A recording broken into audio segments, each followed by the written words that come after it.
Okay, let's try this again.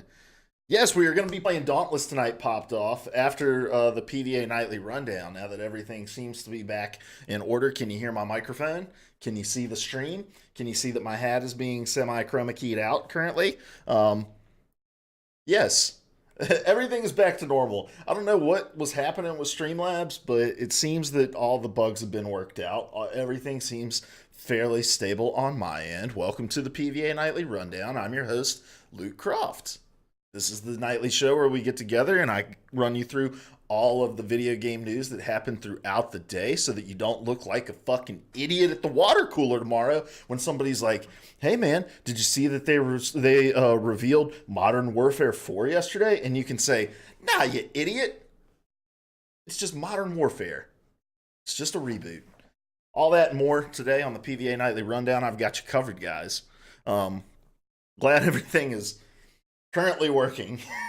Let me make sure. I'm just going to test this real quick.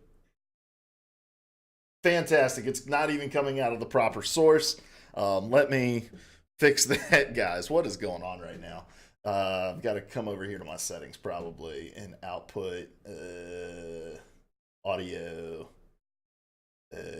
desktop. It's got it set right. I have no idea what's going on tonight, guys. This is never update Slobs. Slobs is terrible. But anyway, guys, I'm excited because we're playing a new game tonight. We are going to try out Dauntless with a couple friends, doing the cross-platform thing. They're going to be playing on Xbox. I'll be playing on PC, which is awesome. But before we do any of that, we are going to cover the news. But a little housekeeping before we get into that. New episode of PvA Radio is up on podcast services and YouTube. So just go search for PvA Radio. We talked about Twitch, which we're going to talk a little more about Twitch tonight. We talked about Death Stranding, and there's a few more details about Death Stranding, but I feel like our conversation yesterday pretty well covered. There we go. That's what was wrong with the audio. Pretty well covered the conversation I'd have with you guys tonight, so make sure you go check that out. And we also talked about the Apex Legends revenue drop, and there's more information about what's to come with Apex Legends today. But to remind everybody what the PvA Nightly Rundown is, yes, we do get together. We talk about all of the latest gaming news, but this is not a formal podcast style. This is built for live interaction, so we certainly welcome the chat to not only chat with us, but also to follow along with us on the show notes. Just type !show notes in the chat, and you'll get a link to the Google document that I'm working out of. And this is an opportunity for you guys to click on all the links that I'm using, give the authors that we're reading on the show, and the click as well. So, and then you may possibly see something in the article that you want to bring up that I didn't talk about that interest you. So this show is very much interactive, but if you do miss it, it goes up on YouTube the very next morning over on youtube.com/PVA radio. And yeah, so let's jump into it. Let's talk about games releasing over the last 2 days, actually, rather than over just the last day. And also, Scuff Streamer, guys, I've got my unprofessional background on here. There we go. There we go. Now we're in the nighttime, ready to go. So I'm kind of batting around how I want to do this, right? Because I've only got an hour. We're going from 9 to 10 with the show, and then at 10 o'clock, we're going to jump over into a game. I don't want to cover everything that's happened over the last 2 days, especially because with PvA Radio, if it's a really big story, we tend to try to cover it on that night's show. But I do want to bring up all the games that have come out because, see if anything sparks our interest. There's one from yesterday I definitely want to check out the trailer to. And so we're going to do that right now. So all the games that came out yesterday are as follows. And I'm also pulling these, and I need to include the link for this as well. But if you just search for, and I'll do it now, This Week in Gaming, this is all being sourced from Kotaku. Kotaku does an awesome job pulling every single one of the games releasing that week into an article. And so I'm going to link that in our show notes here on games releasing today so that you can click that and see. But we've got Draugen, which came out for PC, Void Bastards, which is the game I want to come back to. A lot of people seem very excited about Void Bastards coming to Xbox One and PC, so we're going to check out a trailer for that. Wizardry Labyrinth of Lost Souls comes to PC. DayZ released on PS4. We had some funny talk over on Project Esports this week about DayZ and how much it sucks. Terratech coming out on the Switch. Among the Sleep coming out on Switch. Conan Unconquered coming up to PC. Vectronome coming to Switch. Happy Words coming to Switch. Deckbox Dungeons coming to PC. Crisis of the Middle Ages coming to PC and Mac. Artemis God Queen of the Hunt coming to PC and Mac. Blood Will Be Spilled coming to PC. So those were all the games that came out on Wednesday, May 29th. Let's check out a trailer to Void Bastards, which is going to require us to go to a little website. Don't know if you've heard of it. It's called youtube.com. While we're here, I'll just click over here and you can see we got a channel, the PvA Radio, and you can watch our shows right over there. So, but we want to look up Void Bastards. Void Bastards trailer. So this is the launch trailer that came out yesterday. Welcome yes, to we've got audio. Seminar. All right, interesting art style here. Hopefully you guys can hear the trailer okay.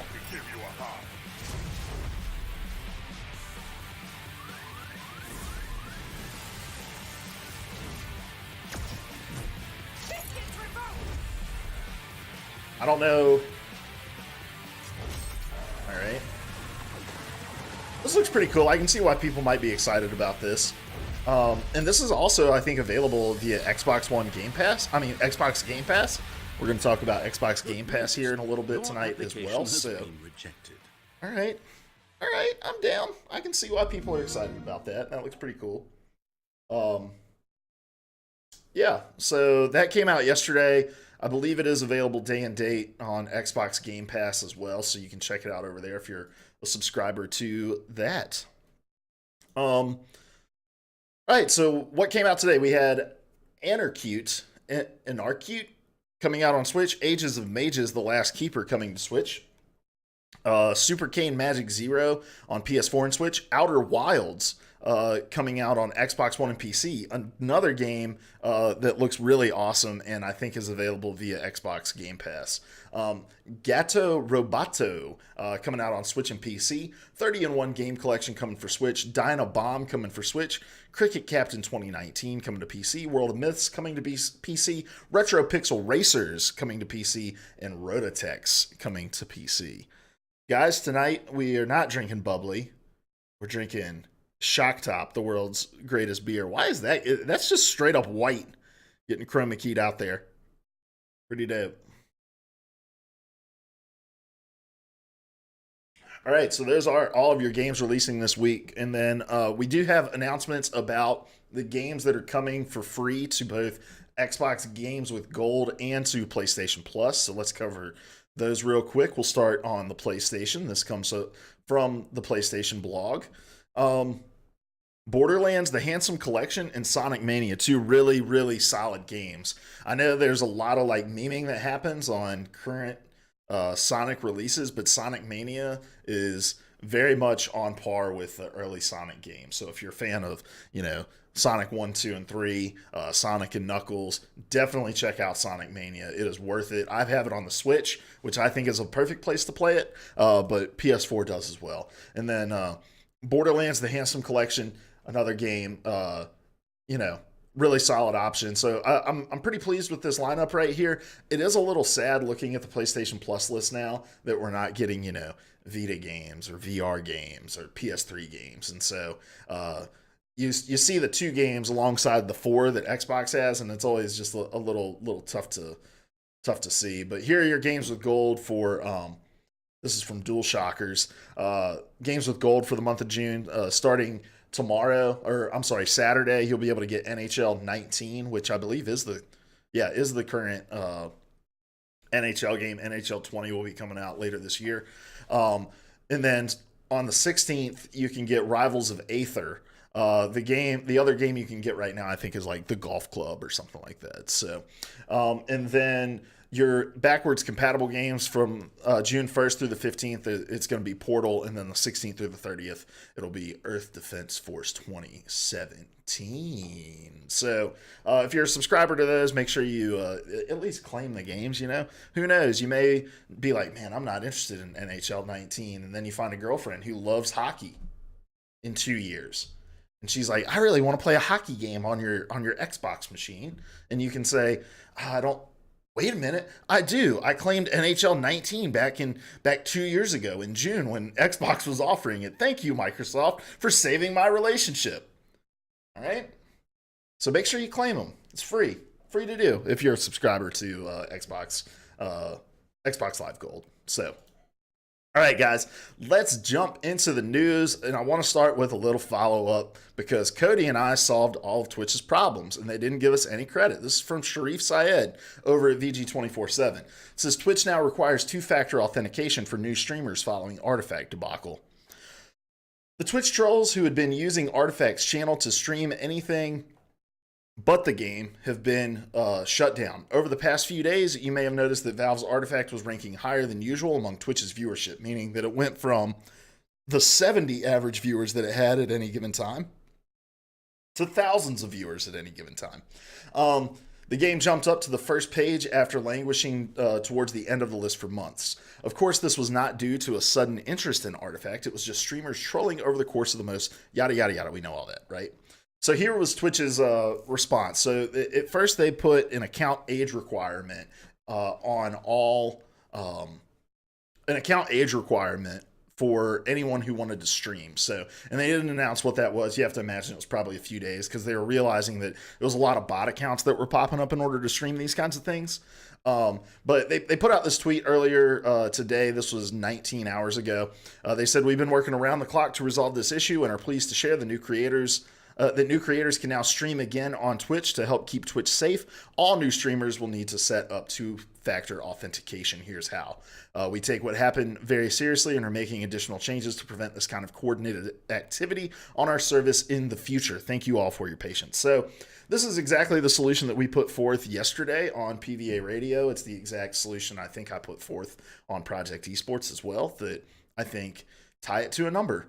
Require people to authenticate that they are actual human beings before they're allowed to stream on your platform. I don't think it's too much to ask.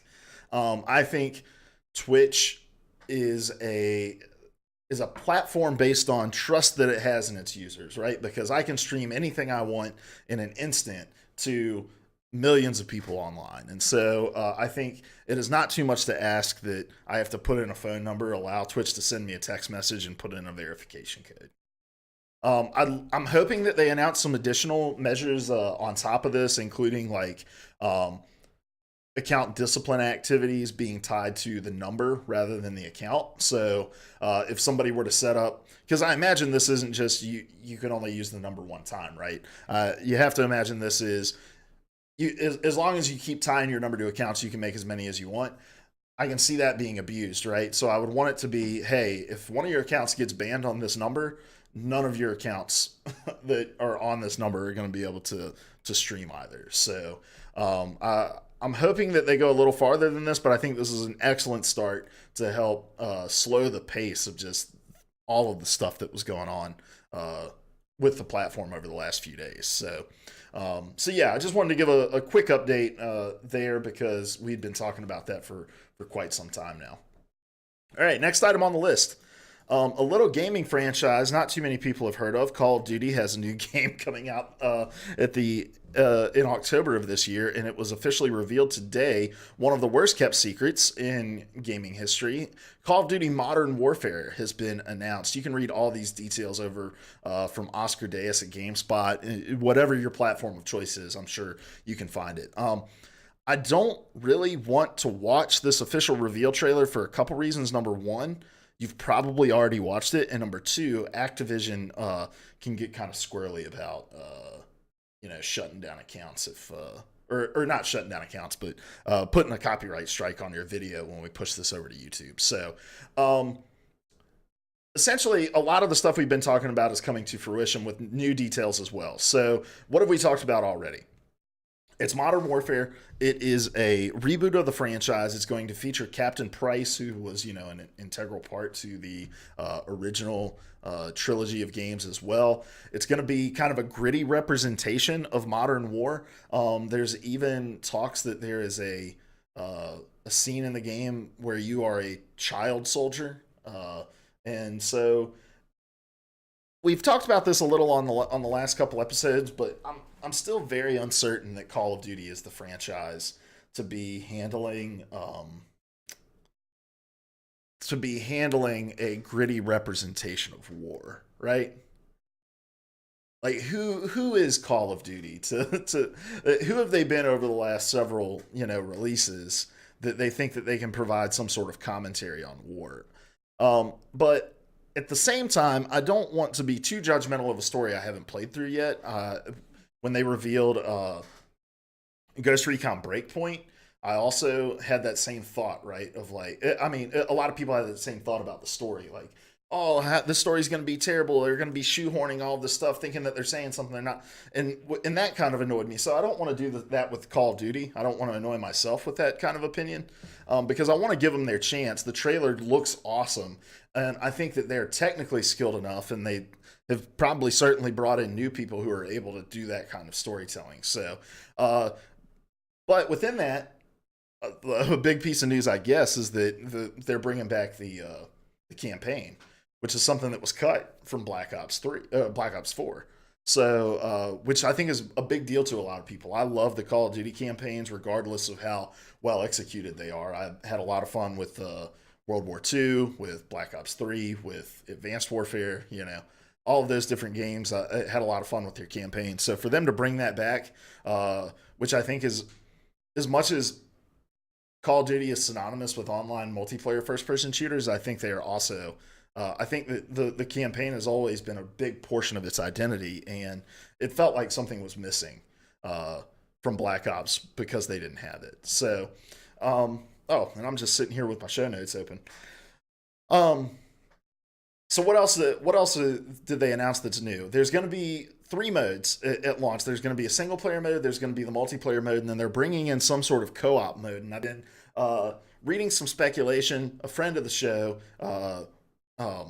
DigiPez, or Flip Flop Pez, I always forget what to call him. I think I'm supposed to just call him Pez, tweeted out how he thinks that this means they're bringing Spec Ops missions back, which was kind of a tactical co-op, kind of just like a really canned experience where you had a mission with an objective and there were multiple ways that you could approach it, but it was a little bit more tactical and difficult than the campaign itself. And so he envisions that's what it's going to be, and I tend to agree with that. I think the Spec Ops mode from the early Modern Warfare games was a lot of fun, and I'd love to see that come back. Another big thing that they announced was no exclusivity in terms of DLC.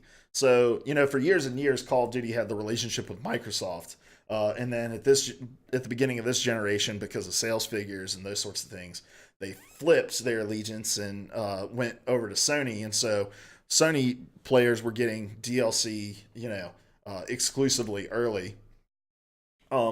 So I always forget, I got to plug my headset up when we're doing this because I don't have any music going or anything.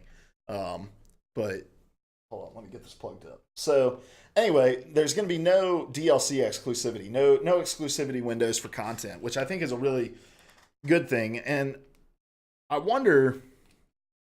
think it's for 2 reasons. I think the main reason is that there's going to be cross-platform play, and you'll be able to play and from what I've read, I think it is full cross-platform play. PlayStation users are going to be able to play with Xbox users and PC users, and just this giant harmonious cloud. And so I think they don't want to obviously give content to PlayStation that's going to stonewall out at the Xbox community, because I think a lot of the crossplay is going to be happening in that direction, because most console players don't want to play with PC players on these kind of shooters, right? Because of the disadvantage of playing against a bunch of people that are playing on mouse and keyboard. But the second reason, and I don't know, this is just speculation, but I think for Sony to kind of pull the rug out from Call of Duty on the E3 front, I think it's a little bit. I wonder which came first, right? did Activision come and say, we're not going to have an exclusivity partnership with you? And then because of that, Sony was like, and not just because of that, but seeing that as a factor in their decision to not be at E3, they were like, we won't be there. Or did Sony say, we're not going to have a presence at E3? And Call of Duty was like, well, where are we going to go? Like, and Call of Duty's not really going to have a presence at E3. That's why they did this event and this reveal out front. But they've been on PlayStation's stage or a part of PlayStation's block of time for their presentation over the last few years. And I wonder what that consultation, what the conversation was when Sony was batting around the idea of possibly not attending E3. So that's a big one. Crossplay, another huge one. And I think, we're finally just getting to the point where this conversation makes sense. This is absolutely what needs to happen. We need to be able to play more and more with people on all different platforms. And this is just going to be the way of the future from here on out, I think. It'll be a news story when games do not have crossplay. And Call of Duty is a giant domino to fall in that conversation. And it, to me, is just completely wild that we are there now, right? There's also going to be no season pass, so they're going to focus all of their efforts on pushing out regular content updates to keep the entire player base engaged. I think, again, this is just them kind of coming to terms with current monetization and coming to terms with the logical idea of, if we create these silos within our own community of, oh, well, after 3 months, when we start to release season pass expansions, unless you've paid for these, you're not going to be able to play with people who have these expansions, who have these maps that are going into rotation, or these game modes that are going into rotation because of the season pass. Like, they're going to move most likely to a loot box, microtransaction kind of model within that, and you can't blame them. Like, you can't have your cake and eat it too, right? Gone are the days where we can buy a $60 Call of Duty game and say, that's all the money I've got to spend on this thing. Especially now that Activision really doesn't have many other franchises to kind of bring in money, they have to figure out the way to get Call of Duty churning in cash for them more than just the 2-month spike that they get during the holiday season. So, and then it's also going to have cross-mode progression, which is really cool. So you'll be able to progress your character through playing the campaign, through playing multiplayer, through playing the co-op mode. They're not going to be walled off from one another. Cross-mode progression. So the game comes out on October 25th, and I'm going to be honest with you guys. I was down on Call of Duty. I've been down on Call of Duty for a while. Call of Duty... All right, so let me just pull up, because I don't want to get my timelines wrong here, right? So let's pull them up. Call of Duty releases, and let's go through the list of all the Call of Duties that have come out, right? So we started with Call of Duty Ghosts, and I'm down here, right? Call of Duty Advanced Warfare, still down here. Call of Duty Black Ops 3 starting to go up. Call of Duty Infinite Warfare down. Call of Duty World War II shot back up. World at War is still my favorite Call of Duty of all time. So World War II spikes back up. Black Ops 4 with, blackout mode. Pretty excited about it. Not quite as excited as I was about World War II, so it kind of fell off. I'm back up to World War II, Call of Duty World War II hype levels for Call of Duty Modern Warfare. Maybe even higher because of the cross-platform play. That's a game that, for some reason, I just traditionally like to play it on PlayStation rather than Xbox, and so... that's kind of made me choose sides on what friends I'm going to play with. Now I can play with all of my friends. And just, I am interested in the campaign again, this approach, this kind of gritty, realistic approach to it. So yeah, I'm certainly more excited about this than I think I've been any other Call of Duty this generation, which is, I think, a big win for Call of Duty, right? Because they're marketing directly towards me. That's... in their market research, they're like, will this get Luke interested? And if the answer is yes, let's do it. So that's Call of Duty Modern Warfare, guys. Let's move on. Marvel Avengers is going to be at E3 again. One of the worst kept secrets in gaming. And we don't really have many other details that are official yet. We've had some leaks about, 4-player co-op and whatnot. But Marvel Avengers is going to be there. It's going to blow the doors off the place. People are going to be super excited about it. This is perfect timing, I think, for Square to reveal it, because you're coming off of the high of Endgame. You can start to, you can continue to ride that wave, that momentum. I'm interested to see how far along in development this game is, because I don't think you get Endgame hype again for a long, long time. And if they've really had their heads down and can say, like, Marvel Avengers coming out this holiday season, like, that to me is a big deal. It needs to be at least in a place where people can go out and pre-order this game, right? At least ride the wave in that regard. But I'd love to see this game coming out end of this year.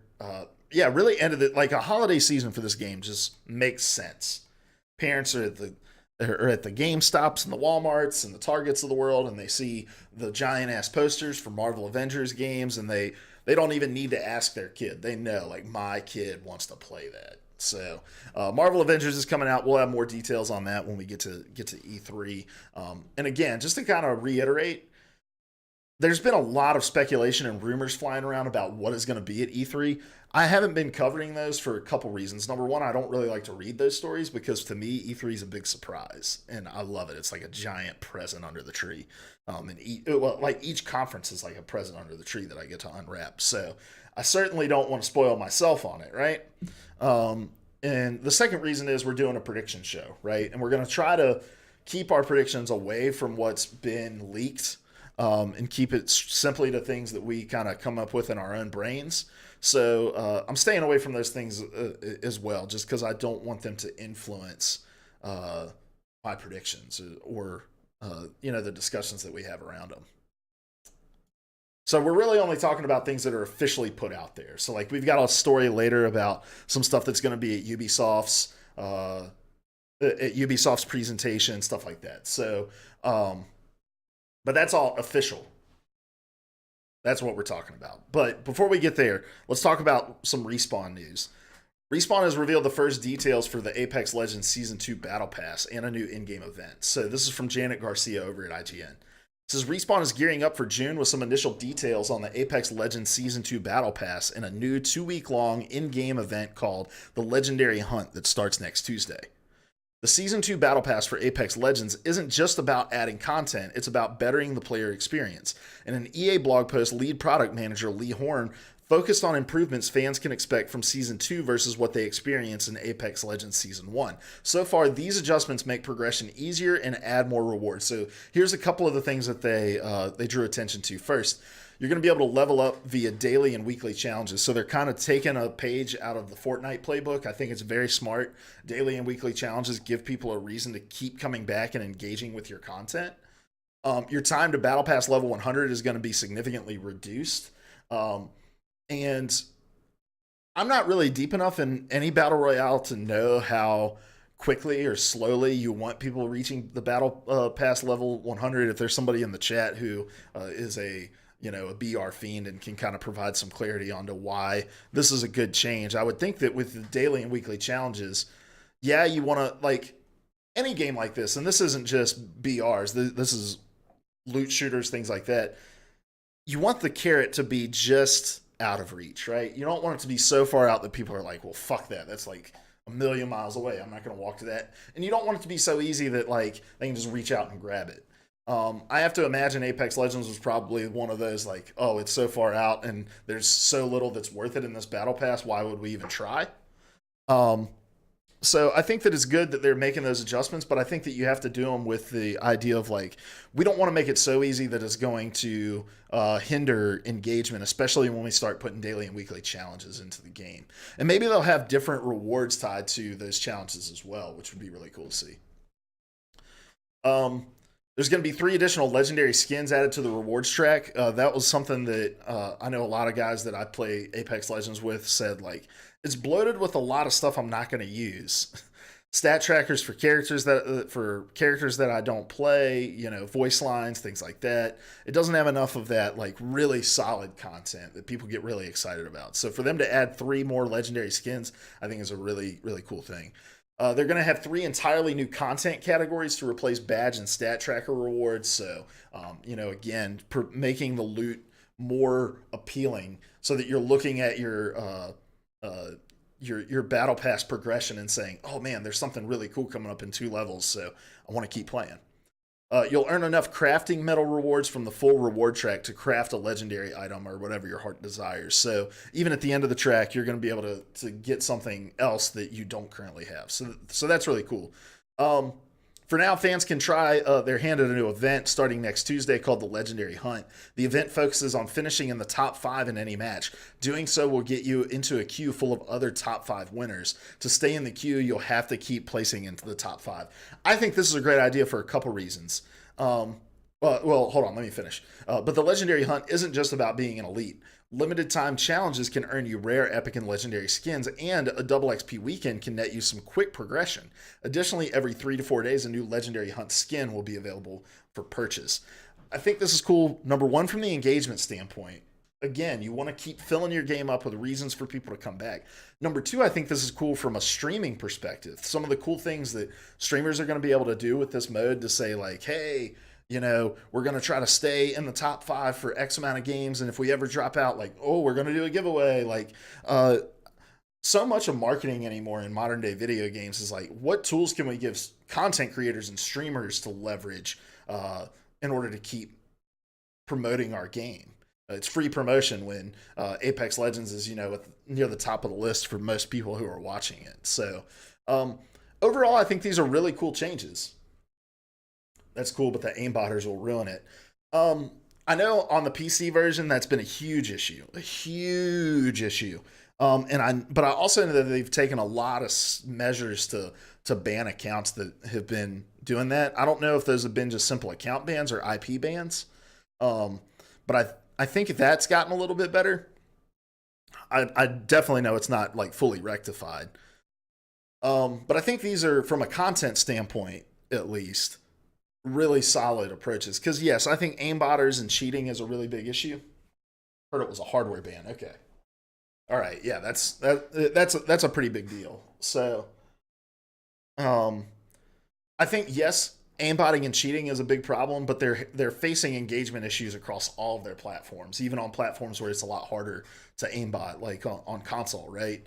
The problem there is engagement and the model that they've set up and the content that they have, and so figuring out ways to pull people back in. We had a really long discussion about this yesterday on PvA Radio about, you know, can a team take the approach like Respawn has, where they say, oh, you know, we don't want to overwork our team, we don't want to live in a constant state of crunch, while also keeping players engaged with content. I think doing things like this, where you have modes that are rotating in and out, and the rewards for it are, I don't want to say they're easy to make, but you know, they're not, you're not like changing up the map like you are in Fortnite, right? But you're dangling that carrot out and letting people chase it, and they have to be engaged for a certain amount of time before they're ever able to reach out and actually grab the carrot.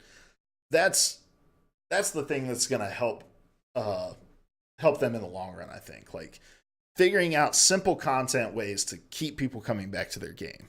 It's the thing that's been missing. I'm excited to see what else we're going to see at EA Play, because they're going to have a big, you know, they're going to live stream announcements for Apex Legends. They revealed their schedule today, and I forgot to pull that up. Let's see, EA Play schedule. Oh, in between, EA Play schedule. Take the time while we're looking this up to say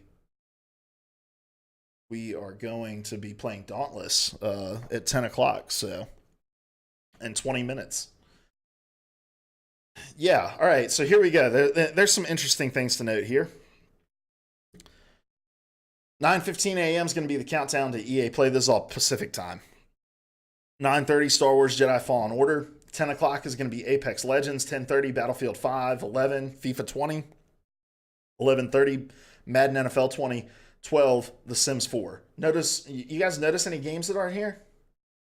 You guys notice? Anyone want to take a stab at a game that is not included? It's the game that currently has. Hold on, I'm looking. We gotta look. It's the game that we play, guys. Gotta keep scrolling. You gotta keep scrolling. Holy cow.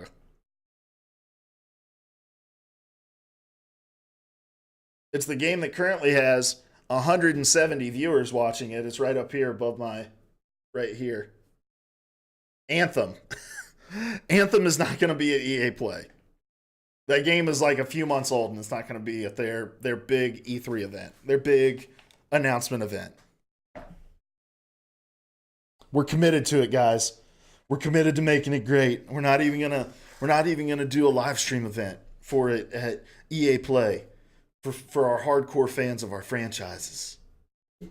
Like, if you didn't realize that you were just getting smoke blown straight up,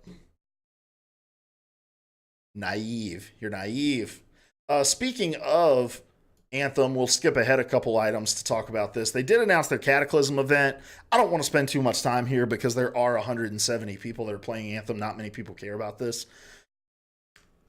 I've been reading reactions from people who still play Anthem about what's in this pass, and I think that this picture, these two pictures right here, really sum it up. It's an 8-week event. First 2 weeks of the pre-events, there's going to be 3 new missions. There's a new area called the Cataclysm. There's going to be some scoring, leaderboards, new power, new rewards. There's going to be new weapons, new masterwork gear, blah, blah, blah, blah, blah. And most everybody that plays this game who saw this announcement said, meh. Meh.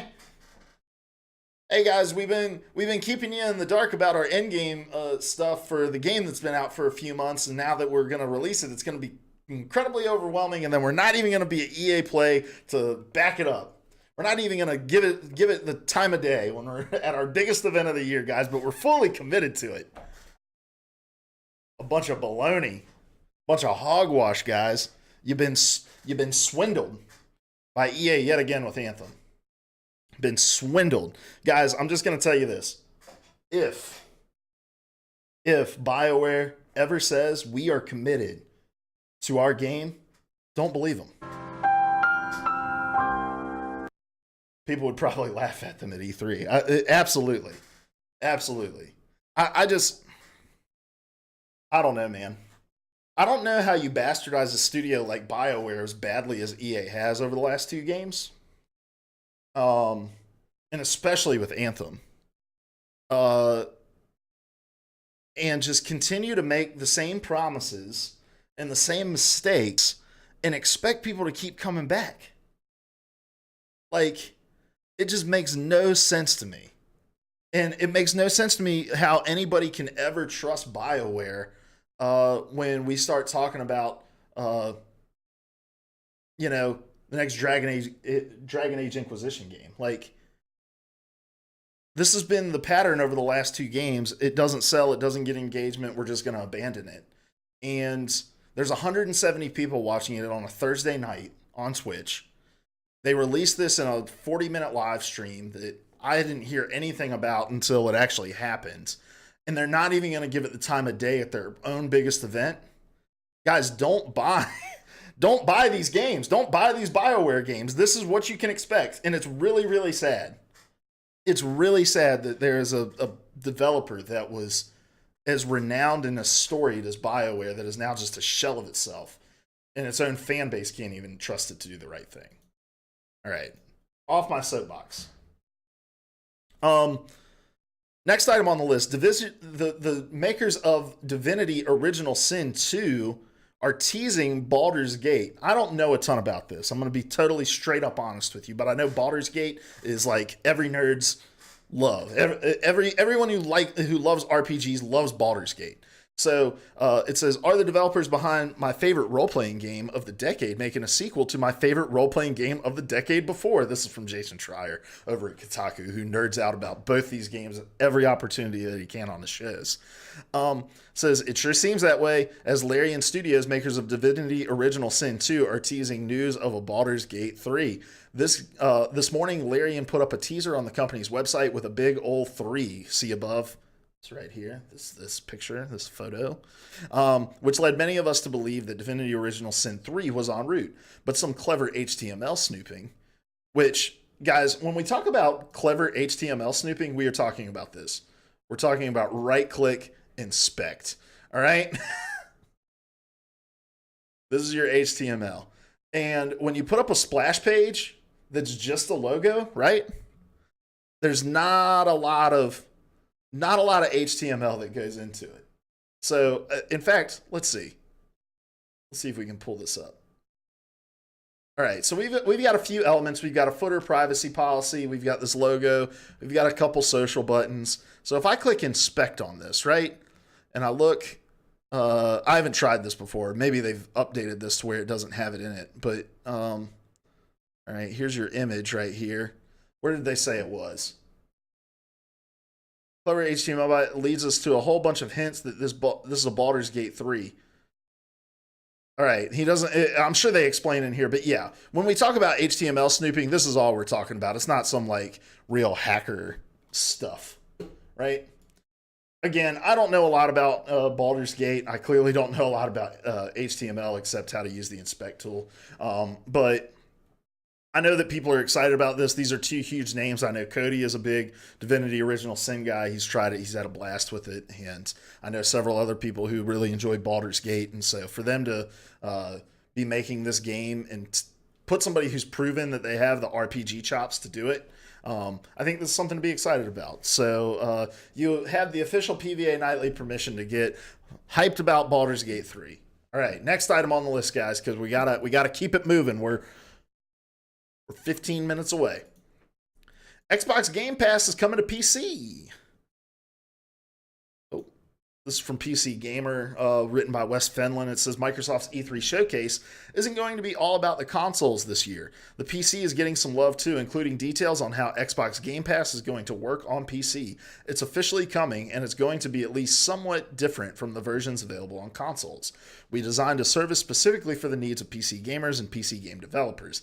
Xbox head Phil Spencer wrote in a press statement today, quote, "It's called Xbox Game Pass, just like the original, but it's a new experience that we are building together with the PC community," end quote.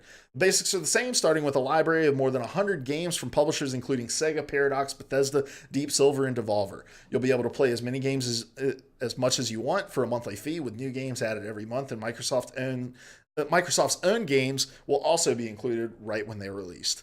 What we're not sure of right now, the article continues, is we don't know anything about the price and when it's coming. They're going to share more with us at E3. This is the move that makes sense. Xbox Game Pass in some sort of like orbital way is available on PC. If you're a subscriber to Xbox Game Pass, there's several games you can download onto. I think all of the games that are available in the Play Anywhere, you can also download on PC. I think there's some third-party things you can download on PC. But for them to just go ahead and build out a full, robust service on PC as well, there was also news today about how they're going to be bringing their games to Steam. Microsoft wants to be known as not as a hardware maker anymore. They want to be known as a service maker, and they want to be agnostic with the platforms that their stuff is available on. And so this makes sense, right? We had to imagine that something like this was coming. We've seen like EA do this. They have their console version of their services. They have the Origin Access Premier available as well. As far as price point goes, I think it's going to probably be similar, $10-15 a month on the PC, but we'll see more about that at E3. Exciting news though, man. I like this approach that Xbox is taking. There's kind of like being the bridge between all the things. Like they're the guy who has the guitar, at the bonfire. He's bringing everybody together. That's Microsoft. They're seeing this future that is not hardware driven. It's services driven. It's cloud based, and they're realizing like we can't have people idolizing the box that they have in their entertainment center. It's got to go beyond that. It's got to be more than that. And for them to place themselves firmly at the center of this platform agnostic approach, I just think is really future proofing themselves. Believe what you want about Xbox and about their approach. they've made their mistakes. I think they have rectified all of their mistakes, probably tenfold at this point, that they made at the beginning of the generation. And now, you know, at E3, they're talking about how they're going to have more first party games there than they've ever had before. And they're going to, I think it was like 13 or 14 games. And it's just like, I am very excited about what Xbox has to say. If you're excited about what Xbox has to say, and you want to let us know what you think, you can contribute to our Discord. We have a channel in our Discord for E3 predictions. We're actually going to be doing a community-driven show where people can submit their E3 predictions, and then we will talk about them with the guys from Popped Off Project Esports about the likelihood of those announcements taking place. So if you're like, oh man, I think that they're going to announce Sonic and Knuckles 4 at E3, you know, we'll put that on the table and we'll talk about the likelihood of that happening. So you can drop those in there, or you can go to playerversusall.com/PVAQ, fill out the form and submit them there. So next item on the list, Google Play now makes it mandatory for games to show loot box item probability. This is from WCCF Tech, written by Anil Ganti. I'm going to just read the quote from the PlayStation. The Play Store's policy. It says, quote, developers must not mislead users about the apps they are selling, nor about any in-app services, goods, content, and functionality offered for purchase. If your product description on Google Play refers to in-app features that may require a specific or additional charge, your description must clearly notify users that payment is required to access those features. Now, I'm going to stop there for a second because I think this is a huge problem in the app world, right? Where you're like, oh man, we're going to have this to-do list app where you can make a to-do list. It's going to send you push notifications to remind you to accomplish things on your to-do list. And it also has cloud-based integration. And so you download it thinking, man, I need a to-do list that sends me push notifications and allows me to upload it to the cloud and sync it with other devices. And then you download it and you go to try to sync it to the cloud and it's like, oh, that's a pro feature, $299, got to pay $299 to upload it to the cloud. And you're like, I downloaded it, the free version, thinking that I had it. So Google Play is just really, the Google Play Store is really saying, we need you to be transparent about what you're charging for. And I think that's a huge step forward in, I think, app developers and application marketing is some of like the shadiest places to be. And I think that any way that you can clean it up, because it's been a wild west for so long, right? But then the pertinent thing towards gaming specifically says apps offering mechanisms to receive randomized virtual items from purchases, i.e. loot boxes, must clearly disclose the odds of receiving those items in advance of purchase. And this is, again, something we've been talking about a ton on PvA Radio, back when we were doing the Player 3 podcast even, we were talking about this stuff, about how if you're gonna have, and I think that if you're going to have loot boxes, there needs to be probability attached to it. I think that game makers have been hesitant to do that on their own as like, you know, some self-regulation, because I think it makes them appear too much like gambling, right? So you go to play the lottery and you look at the fine print on your lottery ticket. It's like, also, my hair is atrocious tonight, guys. Look at this. I sat outside for a little bit, super humid. Hair got disgusting. Not that it's never like super awesome. Anyway, go to the gas station, buy a lottery ticket. You're going to see at the bottom, like, you have a 1 in X chance of winning X amount of dollars and a 1 in X chance of winning X amount of dollars. Any kind of gambling has to have those odds placed on it. And I think game makers have been hesitant to do that with loot boxes because it kind of bridges that gap mentally. There's like a subconscious connection between it. You see the odds on display in the app and you think, man, that looks a lot like a lottery ticket, right? That looks a lot like a slot machine now. But now Google's going to force that. And I think that's good. I think if you're going to say this isn't gambling, you need to give transparency into it. Do I think that makes it not gambling? Absolutely not. I think this is a step, right? It's a lot like the Twitch thing. It's a step in the right direction. Next item on the list. Beyond Good and Evil 2 is going to be skipping E3 this year, and instead we'll have a live stream event next week. I don't want to spend too much time here. I think this makes a lot of sense. I think we're still quite a ways away from Beyond Good and Evil 2. I think people still want to hear about it, but Ubisoft said that they want to, quote, look forward to sharing more with you. I'm sorry, that's not the quote I was looking for. That they want to, quote, focus on core development milestones. So they want to show games that are going to be available very soon. And just for posterity's sake, this is over on DualShockers, written by... Where does DualShockers put the author that wrote the article? Am I a complete dummy? Oh, there it is. Thomas Franzese over on DualShockers. Also, don't answer that question. I know I'm a big dummy.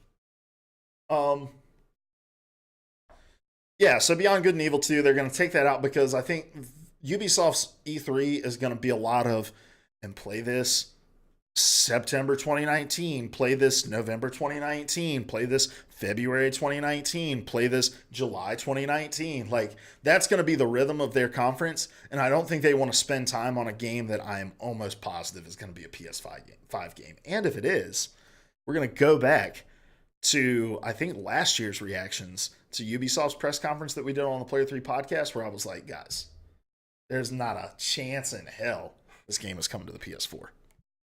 Or going to be released before the PS5. So, and then last item on the list, another one we're not going to spend a ton of time on. The Ghostbusters remaster is coming this year. And this is going to be a remaster of the game that was written by Dan Aykroyd and Harold Ramis and features all the voice actors. From what I can tell, this game was well received because it was a Ghostbusters game, but not because it was anything like technically marvelous or anything like that. Came out in 2009.